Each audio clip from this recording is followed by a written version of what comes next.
This was supposed to be the fans' last goodbye to the Hoops' home ground. Most of them clearly oppose Rovers' proposed move from Milltown, and their anger is now being channeled into a well-organised fundraising campaign to stop it. However, this was an occasion for memories relived as the club's golden oldies took to the field once more.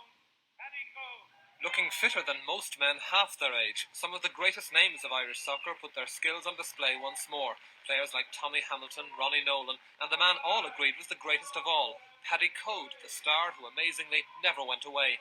Well, I was quite happy here, and I was earning as much money here at Shamrock Rovers as they were getting in England at that stage. You know, the wages wasn't very, very high, and I was quite content. I was happy, and I enjoyed playing here.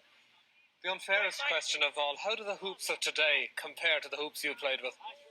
Well, they're a very good side, and you see, the thing is that good players will play at can play at any time. They fit into any side.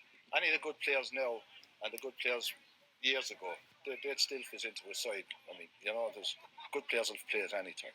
Paddy, how important is it to you that this place should be saved, or does the ground matter that much? It does indeed.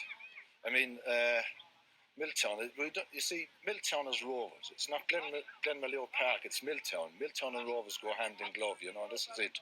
And I think it's very important. I think they lose their identity if they go away from here. And the fact that the crowds are no longer here the way they were in your day. It's hard to understand that, but I mean, all games suffer, you know. Where they're gone to, I don't know. So you'd like to see it saved? I would. The two teams, made up of young and not-so-young veterans, played a one-all draw, raising £1,500 for the Third World charity Goal in the process, and with the stars who are, well, let's say, getting on a bit, showing that skill never dies, especially on the old sacred turf. Well, I think this is something like Wembley. It's a shrine, really. And you come here, and no matter what you've done here, somebody's done better before you. So you never get a big head in this place.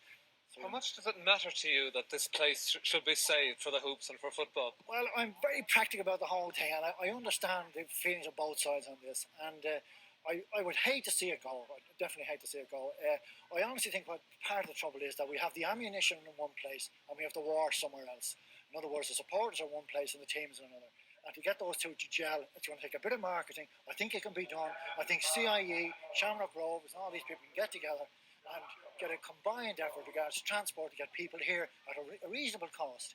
And a father with maybe 3 or 4 children can come here for £3 or £4, and that's the answer to it. Get the people here. If you let them in for nothing, even as well as that, get the people here. You must play. It's like a stage show. You got to have an audience. You can't play without an audience. So Milltown can be saved, do you think? Of course it can. It can be saved.